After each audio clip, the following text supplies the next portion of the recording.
G'day, welcome to the extra bit of Spark for this week. Of course, this term in Spark, we are looking through the book of Hebrews, looking at how Jesus is better.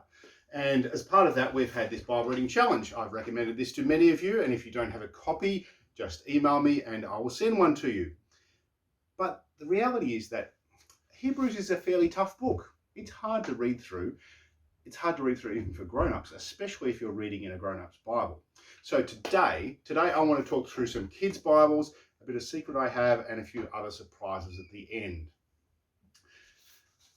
So if you are one of our younger Spark kids, you might not be reading Hebrews, and that is fine. What we would love for you to be doing is reading a Bible of some kind and learning from God's Word.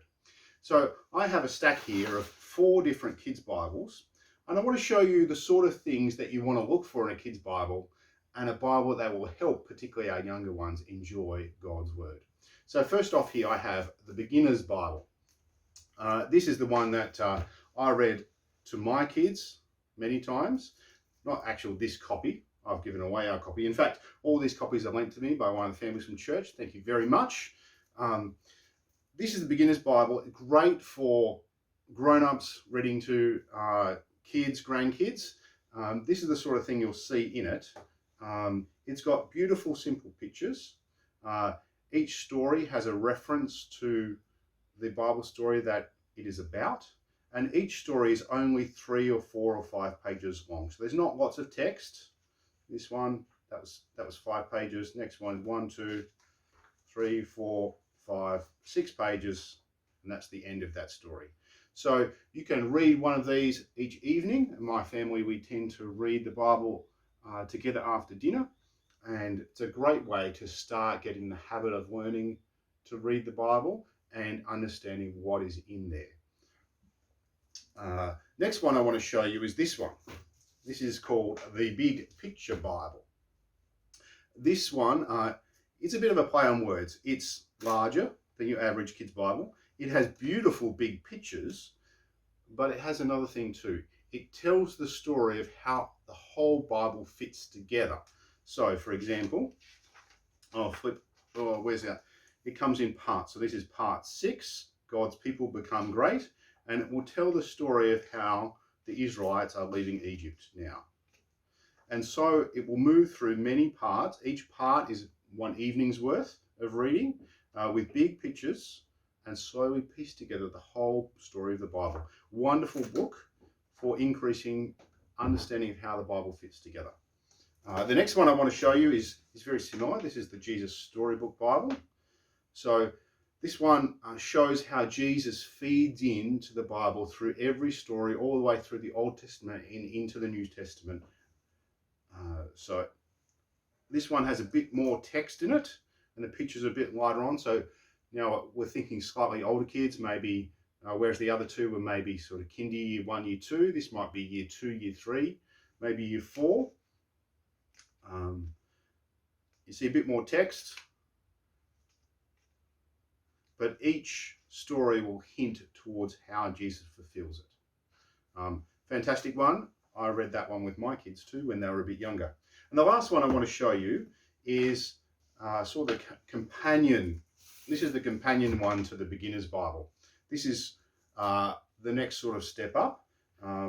So again, we've got some nice pictures. There's a bit more text on these ones. So this is one where you could have one of your kids who's learning to read and getting going for reading, maybe read some of the Bible with you if you're one of the grown-ups watching.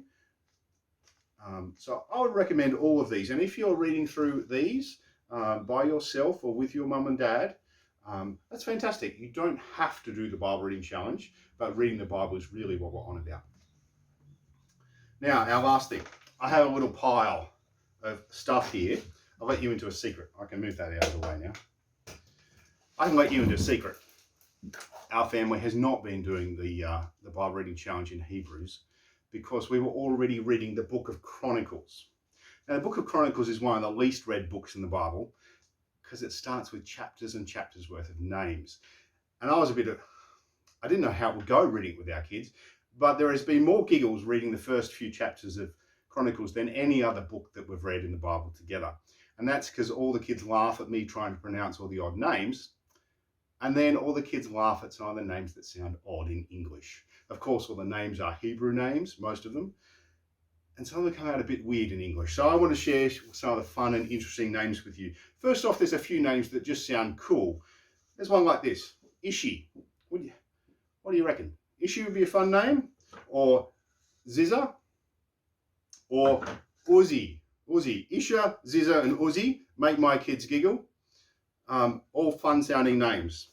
And then there was the family who had a couple of brothers, Paresh and Sharesh. Mum and Dad named them rhyming names. I wonder if you're going for that. And then there were the names that, well, I'm sure they sound great in Hebrew, but they come out a bit weird in English.